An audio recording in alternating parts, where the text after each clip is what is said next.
صحیح بخاری حدیث نمبر 71۔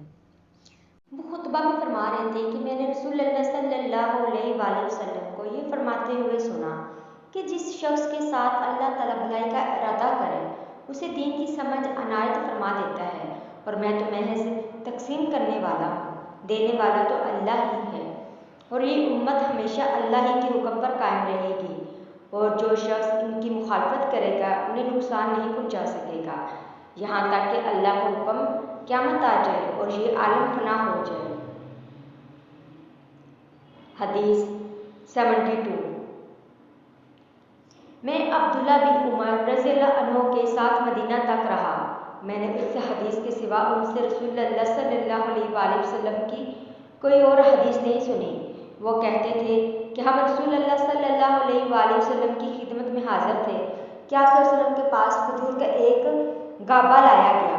اسے دیکھ کر آپ نے فرمایا کہ درختوں میں ایک درخت ایسا ہے کہ اس کی مثال مسلمانوں کی طرح ہے۔ ابن عمر رضی اللہ عنہ کہتے ہیں کہ یہ سن کر میں نے ارادہ کیا کہ عرض کروں کہ وہ درخت کھجور کا ہے، مگر چونکہ میں سب سے چھوٹا تھا اس لیے خاموش رہا۔ پھر رسول اللہ صلی اللہ علیہ وآلہ وسلم نے خود ہی فرمایا کہ وہ کھجور ہے۔ حدیث نمبر 73۔